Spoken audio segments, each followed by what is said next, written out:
예, 금요일 묵상의 시간입니다.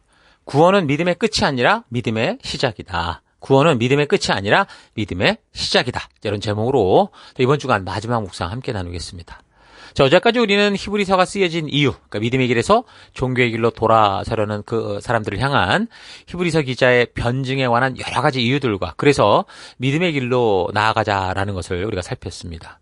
믿음의 길에서 종교로 되돌아간다라는 것에 대해서 우리는 그럴 수 있을 것이라 생각하게 될 수도 있겠지만 그러나 하나님께서 이런 부분에 대해 아주 심각한 경고로 히브리서 기자를 통해 우리에게 말씀하신 것을 잊어서는 안 됩니다.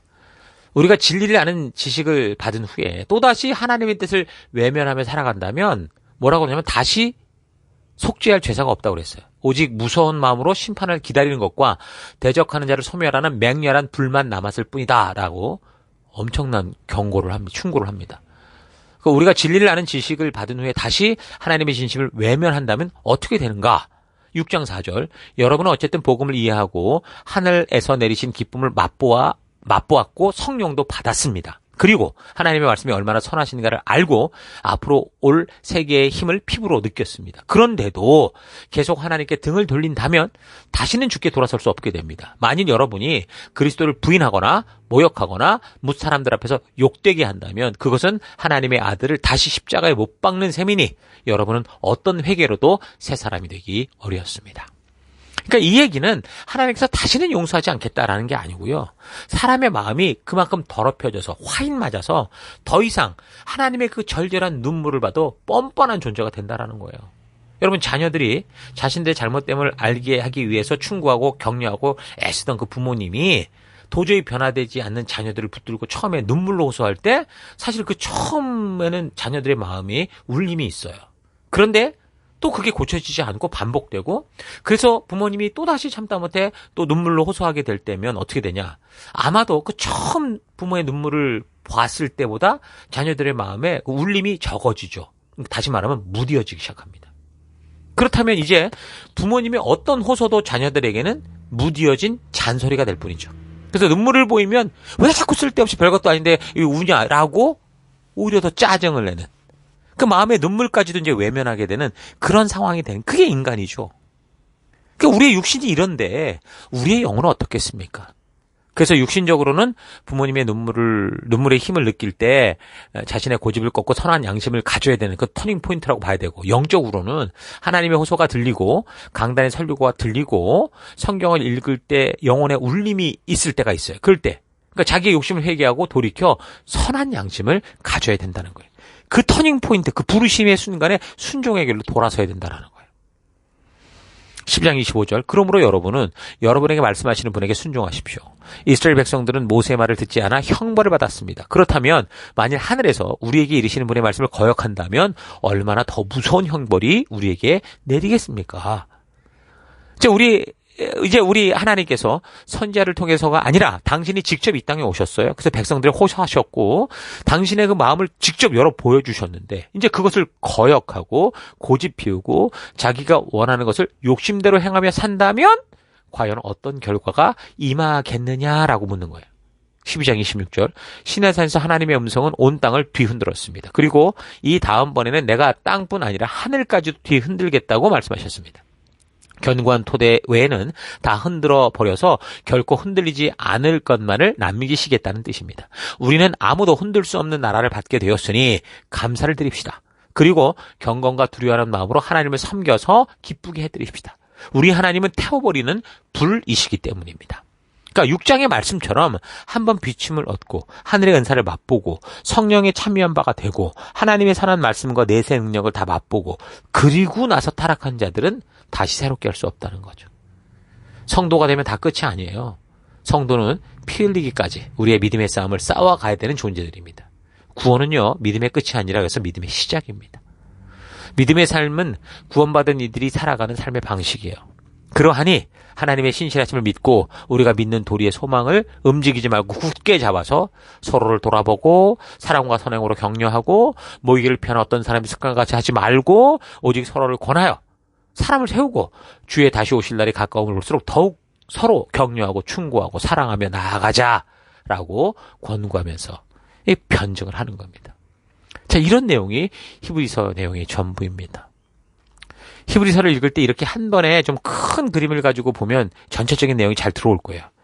근데 이제 이걸 너무 쪼개서 보거나 듣기 좋은 몇몇 구절만 이렇게 뽑아서 막 은혜를 찾으려고 하면 지금 히브리서 기자를 통해 하나님이 말씀하시고자 하는 그 의도를 만날 수가 없어요. 잘 기억하십시오. 우리가 평생을 신앙생활하며 수고하고 아무리 열심히 해도 영적으로 잘하지 않는 거 사실 많이 느낄 수 있는데 왜 그러나 생각을 해보면 아마도 성경을 보는 방법부터 틀려서 그런 것 같습니다. 자, 그래서 지금 중고등학생들이 뭐 설교는 무조건 어렵다고 그러고 청년들까지 그런 소리를 막 하죠.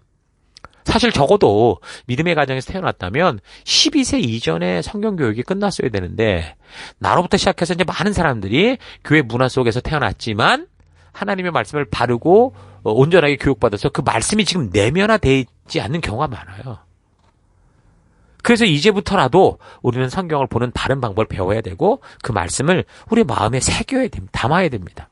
하나님의 가슴이 이 성경 안에 온전히 담긴 것을 우리가 믿는 그게 이제 개신교, 우리 믿음의 사람들인데 그렇다면 이 하나님의 가슴을 성경책에만 담아두는 게 아니라 바로 이 우리의 가슴 안에 새기고 채워야 된다라는 거죠. 그게 세원에게 약속 아닙니까? 그래서 어려서부터 말씀의 가치 안에서 자라지 못하고 이미 이렇게 세상의 가치로 물든 후에 성경을 배운다면 처음부터 쉬운 게 어디 있겠습니까? 조금 힘들어도 그래서 하나님의 은혜를 깨닫는 순간부터 성경을 바르게 보고 배우는 법을 온전하게 배울 수 있으면 이제 앞으로 시간이 가면 갈수록 어떻게 돼요? 성경을 읽거나 설교를 들을 때 성경의 진리를 바르게 알게 되고 그래서 하나님의 진심을 알게 되고 그 하나님의 마음이 내 마음에 채워짐으로 하나님의 의도를 알고 하나님의 뜻대로 행할 수 있는 그런 믿음의 백성으로 자라게 되는 겁니다. 유대인들은 어쨌든 아이들이 태어날 때부터 13세 성인식을 하기 전까지 12년 동안 혼신의 힘을 다해서 이 토라를 다 전수합니다. 토라라는 게 이제 모세오경을 말하는 거죠. 율법의 약속을 달리는 거예요. 그 역사를. 그래서 남자아이는 13세에 여자아이는 12세에 성인식을 합니다. 남자의 성인식을 바르 미츠바, 율법의 아들 이렇게 얘기를 하고 여자아이들의 성인식을 바트 미츠바, 율법의 딸 이렇게 하면서 이제 그 아이들이 스스로 말씀을 맡은 자가 되는 거예요. 그래서 이제는 부모를 통하지 않고 스스로 이 말씀의 가치를 따라 신앙생활을 하기 시작합니다. 지난번에 배웠던 것처럼 가톨릭에서는 어땠어요? 역사 속에 무려 500년 가까이 신자들이 성경을 잘못 이해할까 봐 일반 선도들은 성경을 읽지도 못하도록 성경을 소유하는 것조차 법으로 금했습니다. 그래서 천주교에서 뭐가 발달해요? 글을 모르는 신자들을 위해서 성경의 내용을 한눈에 알 수 있도록 성화가 발달을 하죠. 우리는 되게 멋있고 성스러워 보인다고 그러는데 이거 참 문제 있는 거예요. 심지어 교회 당 창문 유리로 보면 거기 무슨 뭐 그려져 있잖아요. 그게 다 그런 거라고요. 왜요? 말씀을 보여주지 않고 그림으로 상상으로 이렇게 만들어 놓은 거예요. 그러니까 유대인들은 어땠어요? 비록 어려도 성경을 어려워한다고 해도 12살 이전에 하나님과의 약속과 언약을 다 가르치고 전수했습니다. 그래서 이제 13세 성인식이 되고 사춘기가 되는 거잖아요. 그래서 자기 생각이 자라기 시작하고 이제 뭔가 성인으로서의 그런 어떤 자존감을 가진 사람이 될 때부터 말씀을 맡은 자가 되는 거예요. 그러니까 가톨릭에서는 신도들을 글조차 읽을 줄 모르는 문맹을 추구하는 동안 유대인들은 의무적으로 13세가 되면 성인식을 하고 말씀을 맡은 자로서 이제 예배에 가면 어른하고 똑같이 성경을 읽는 그런 역할이 주어졌어요. 그러니까 그 오랜 세월 동안 축적된 이런 유대인들의 교육의 힘은 엄청난 에너지를 내지한 민족의 힘이 됐고 사회적인 세계적인 강력한 인프라를 형성하게 되는 거죠. 그러니까 유대인들이 괜히 이 세상의 모든 것을 쥐고 흔드는 게 아니고 바로 이런 바른 말씀의 교육의 힘이 그들을 그렇게 이끌고 있는 겁니다. 그래서 우리도 성경을 어렵다 핑계치 말고 가능하면 빠르게 그리고 바르게 온전히 배우고 익혀야 됩니다. 여러분 인간의 발달 과정에서 인간의 그 50%에 해당되는 것을 배우는 시기가 태어나면서부터 13세 이전이라고 하죠. 한 조사에 의하면 5세에서 13세 사이에 예수님을 영접할 확률이 32%, 14에서 18세 사이의 영접률이 4%, 그리고 19세 이상의 나이가 되면 영접률이 6%로 나타나는데 이런 사실을 볼 때 정말 이 복음을 13세 이전에 심어야 되는 아주 중요한 사실을 우리가 분명히 알게 되는 거죠. 그래서 먼저 가정에서 아버지가 말씀을 전하는 자가 돼야 된다는 거예요. 일주일에 한 번 교회 학교 한두 시간 보내가지고 애들이 성경을 바르게 할 수 있다? 어불성설입니다. 말도 안 돼요. 성경은 그래서 집에서 부모님 특히 아버지에게서 배워야 됩니다. 그리고 어머니의 이 성경적 가치를 적용하는 일상의 삶을 통해 말씀을 내면화시키는 그 일들이 있어야 돼요. 유대인들은 엄마가 유대인이면 유대인이라고 하는데 집에 있는 엄마가 자녀 교육의 중심이기 때문에 그렇게 얘기를 하는 거죠. 그리고 아버지는 어때요? 매일 자녀들과 함께 저녁에는 토라, 모세오경이나 구약성서, 탈무드 같은 걸 가지고 정신적, 인성교육을 하는데 자녀가 10명이어도 똑같이 시간을 투자해서 교육을 한다고 합니다. 이스라엘 족속들이 로마의 예루살렘 파괴 이후 2000년 동안 이 세계 곳곳을 떠돌아다니면서 결국 저들의 가정이 학교일 수밖에 없었고 저들의 가정이 성전일 수밖에 없었죠. 그래서 그 가정의 가장인 아버지가 선생이자 랍비였고 제사장이었던 거예요. 그래서 우리도 바르게 온전한 것은 배우는 게 중요한데 그래서 아버지가 바로 가정의 랍비요 제사장이요 목사가 돼야 되는 거예요. 그러기 위해서 우리는 이제 성경을 어렵다고만 할 게 아니고 이제 바르고 온전하게 보는 방법을 배워서 창조로부터 계시록까지 바르고 빠르게 온전히 우리의 마음을 하나님의 역사와 함께 연결해야 됩니다. 이제 막 믿기 시작한 사람들도요, 잘 들어야 돼요. 믿음 후에 가장 먼저 할 일은 여러분이 교회에서 열심히 일하는 게 아니고 바로 신의 산으로 가야 돼요. 다시 말해서 뭐예요? 하나님의 말씀을 바르고 빠르게 아는 그 자리로 가야 돼요. 그래서 내가 어떤 언약을 받은 사람인지, 내가 누구인지, 하나님은 어떤 분인지 바르게 깨닫고 알아야 돼요. 그래서 하나님의 은혜의 부름을 받았는지를 알고 거듭나야 되는 거예요. 그래서 여러분 교회 왔을 때 자꾸 재미를 추구하는 자들이 아니라 하나님의 말씀을 아는 걸 추구하는 우리가 되기를 바랍니다. 히브리서는 그래서 유대교로 그렇게 백셀레딩 하는 그 기독교인들을 향해 적는 편지라고 볼 때 여러 가지 핑계로 복음의 길에서 온전히 서지 못하고 기독교가 아니라 기복교를 추구하거나 말씀대로 순종하지 않고 변명을 일삼으며 유대인들처럼 종교적 틀에 스스로를 가두고 아무렇지도 않은 것처럼 살아가고자 하는 그런 현대 성도들에게 바로 우리들에게 굉장히 중요한 메시지를 주고 있다는 거 잊지 마십시오. 저자가 가슴 아프게 외치는 이 변증의 말들을 읽고 묵상하면서 그 안에서 하나님의 가슴 아픈 그 외침, 정말 하나님이 우리에게 정말 간절히 말하는 하나님의 음성을 듣는 여러분 되기를 바랍니다. 자, 오늘 하루 나는 믿음의 삶을 그저 이 긍정적인 힘으로만 믿고 있는지 아니면 성경에서 말씀하시는 그 진리를 믿고 그 길 따라 걸을 때 나의 목숨까지도 내어놓을 수 있다는 것을 알고 있는지 좀 깊이 생각해 보기 바랍니다. 하나님께서는 이미 모든 백성들에게 하나님의 말씀을 통해 하나님의 뜻을 아는 것이 누군가 특별해서 하늘로 올라가 가져오든지 아니면 바다 건너편에 가져오는 게 아니라 바로 지금 너희들의 삶의 그 현장에 아주 가까이 있다라고 선포합니다. 신명기 30장 11절. 내가 오늘 여러분에게 전한 이 명령은 여러분이 깨달을 수 없을 만큼 어려운 것도 아니요 도달할 수 없을 만큼 먼 곳에 있는 것도 아닙니다. 그것은 하늘에 있는 것이 아닙니다. 그래서 누가 우리를 위해 하늘로 올라가서 그것을 가져다가 우리에게 들려주어 우리가 그대로 할 수 있게 하겠느냐 하고 한탄할 필요가 없습니다.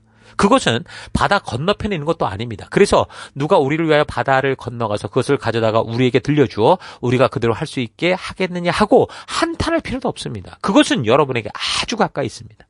그것은 여러분의 입속에 있고 마음속에 있어서 언제든지 행할 수 있습니다. 아멘. 자, 그런데 우리가 항상 하는 건 뭡니까? 하나님의 말씀은 어렵다, 이해하기 쉽지 않다라는 거 아닙니까? 하나님의 말씀을 읽어가고 이해가는 데 있어서 어려움이 있는 것이 아니라 사실은 우리의 게으름이 있는 거죠. 내가 하기 싫으니까 이해하기 힘들다고 생각해버렸고 그러니까 우리의 다음 세대들에게도 이 하나님의 뜻을 알리는 명령에 순종하는 것에 게을러지는 거예요. 아이들도 힘들 것이라고 스스로 판단을 해버리고 단정을 지어버린 거죠. 이런 말씀을 향한 우리의 핑계와 변명을 솔직하게 여러분 인정하고 회개하며 우리의 입속에 있고 마음속에 있는 이 하나님의 뜻을 바르고 온전히 알아가는 우리가 되십시다. 그래서 이 말씀을 우리의 다음 세대들에게 부지런히 가르칩시다. 어려서부터 하나님의 말씀으로 준비시키고 무장시키는 게 바로 하나님의 명령이죠. 말씀의 교육은 커서도 해야 되지만 무엇보다 어려서부터 해야 된다라는 거, 이 하나님의 명령 잊지 말고 부지런히 성실하게 가르치는 우리가 되기를 바랍니다. 그래서 히브리서를 통해 우리에게 믿음으로 살아가는 이 자리로 부르신 그 하나님의 뜻을 바르고 온전히 깨달아가며 우리의 삶의 현장에서 진정으로 하나님과 인격적 믿음의 관계로 함께 동행하는 여러분과 제가 되기를 주의 이름으로 축원합니다. 정말 하루도 힘내십시오. 잠시 기도하겠습니다. 하나님은 진심으로 우리에게 다가오시는데 그래서 그 하나님의 은혜를 알게 하셨는데 나의 게으름으로 하나님의 진심을 외면하고 화인 맞은 양심을 가지고 뻔뻔스럽게 교회를 들락날락 거린 삶 회개합니다. 용서해 주옵소서. 하나님과 인격적인 관계 가운데로 온전히 나아가는 내가 되기 원합니다. 하나님께서 주신 말씀을 통해 그 안에 살아있는 하나님의 역사를 통해 하나님의 진실한 마음을 만나는 거듭난 삶 되기 원합니다. 하나님의 말씀을 어렵다 핑계대며 나의 게으름을 따라 살아가는 그런 인생이 아니라 하나님의 말씀을 통해 하나님의 진심을 만나 그 하나님의 뜻대로 어떤 상황과 환경 속에서도 걸어가며 주와 동행하는 내가 되기를 원합니다. 그래서 우리가 하나님과의 관계가 회복되는 이 구원은 믿음의 끝이 아니라 진정한 시작이다라는 거 잊지 않고 오늘 하루도 정말 믿음으로 시작한 하나님의 백성답게 주의 길을 걷는 내가 될 것을 결단합니다. 함께 하심을 감사드리고 예수님 이름으로 기도했습니다. 아멘.